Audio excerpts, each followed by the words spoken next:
Assalamualaikum warahmatullahi wabarakatuh. Kembali lagi dengan saya tentunya Ahmad Thoibul Fikri dalam acara Postum Podcast 7 Menit.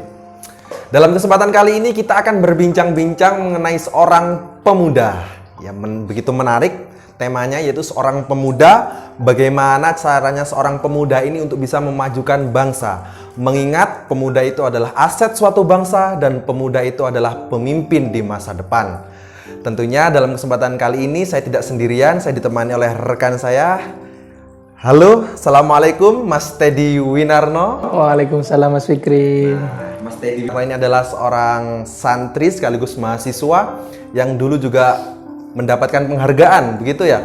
Santri Inspiratif 2019 Pesantren Kampus Ainul Yakin Universitas Islam Malang. Begini Mas Teddy, kita berbincang mengenai seorang pemuda. Bagaimana seorang pemuda ini bisa mengambil peran untuk bisa memajukan suatu bangsa. Menurut Mas Teddy nih, mungkin bisa mengambil dari sudut pandang seorang santri. Kondisi pemuda kali ini tuh seperti apa kira-kira? Menarik Mas Fikri ya, kalau kita bicara tentang pemuda, apalagi dihubungkan dengan santri, ini luar biasa menariknya.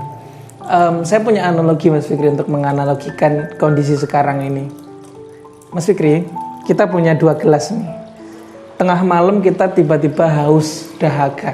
Kalau kita mau ngisi gelas ini dengan minuman kesukaan kita, tinggal buka HP, scroll, pilih minuman mana yang kita mau, klik 5-10 menit paling datanglah kemudian minuman kita, seger bisa kita nikmati. Analogi ini menggambarkan betapa mudahnya kehidupan kita saat ini, betapa cepatnya hidup kita saat ini. Nah, ini yang harus kita sadari bersama, terutama sebagai seorang santri ya, santri-santri salaf khususnya lagi, bahwa kemudian dunia sekarang ini sudah berbeda dengan dunia dulu.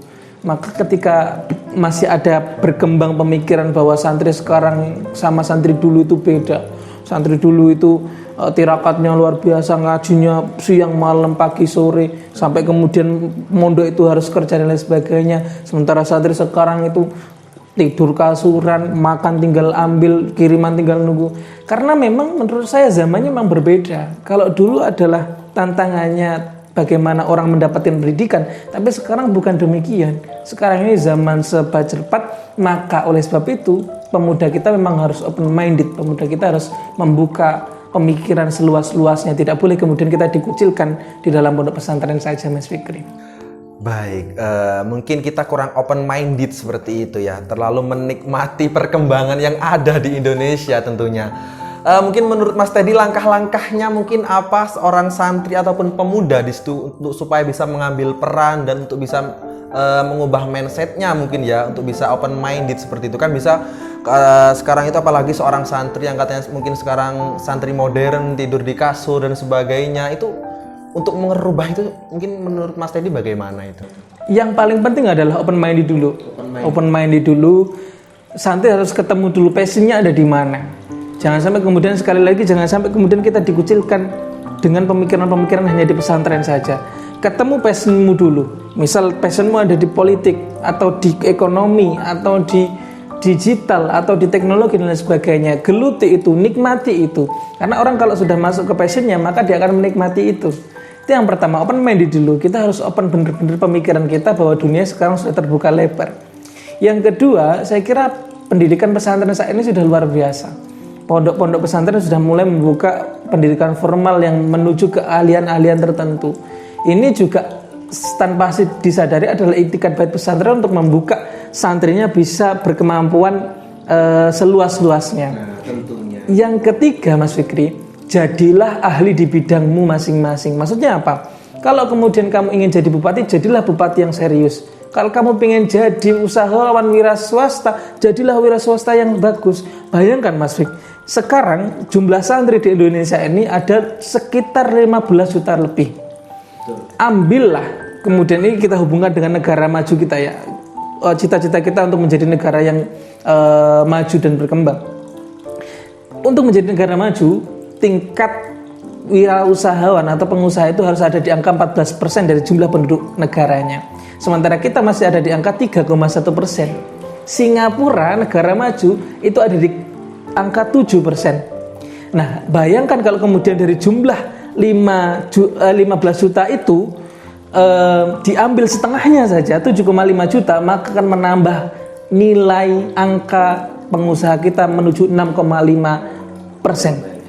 Mas Dedi, sebelum nanti melebar terlalu jauh ya, ini kan dari sudut pandang seorang santri. Nah, kira-kira untuk yang terakhir ini ya, mungkin peran seorang santri yang nanti berkolaborasi dengan pemuda-pemuda di luaran sana. Soalnya kan sekarang seorang santri itu gimana sih, seorang santri yang ngaji, ngikuti kata yai kan seperti itu ya. Untuk melihat kondisi di luaran sana kan memang kurang, yang katanya tadi harus open minded gitu loh. Mungkin kata kunci dari Mas Teddy nih, bagaimana kira-kira? Kata kuncinya adalah hadis Nabi SAW, khairun nas anfa'uhum linnas, bahwa kita harus menjadi manusia terbaik dalam memanfaatkan diri kita untuk masyarakat kita nanti. Nah, oleh sebab itu, sekali lagi bahwa kita harus bisa menjadi versi terbaik dalam pekerjaan kita. Kalau menjadi wirausahawan, ya menjadi wirausahawan yang terbaik. Sekali lagi bahwa yang kan kalau kemudian 7,5 juta santri kita menjadi pengusaha, maka bagaimana kemudian negara kita menjadi maju dikuasai oleh santri. Jadi orang kaya bukan lagi orang-orang kaya yang memang dari Cina yang kita sekarang rasakan, tapi orang-orang kaya kita adalah orang-orang kaya santri yang kalau kaya dia akan masukkan zakatnya, dia akan sedekah, maka orang-orang miskin akan habis di Indonesia. Kira-kira begitu, Mas Fikri. Ya, seperti itulah kira-kira khairun nas anfa'uhum linnas. Kita harus ambil peran di situ. Kita tidak melulu hanya kita seorang santri ataupun pemuda, kita harus ambil peran di situ. Mungkin cukup sekian perbincangan kali ini, Mas Teddy. Semoga membawakan kemanfaatan tentunya. Akhirul kalam, wallahu muwaffiq ila aqwamit thoriq. Wassalamualaikum warahmatullahi wabarakatuh.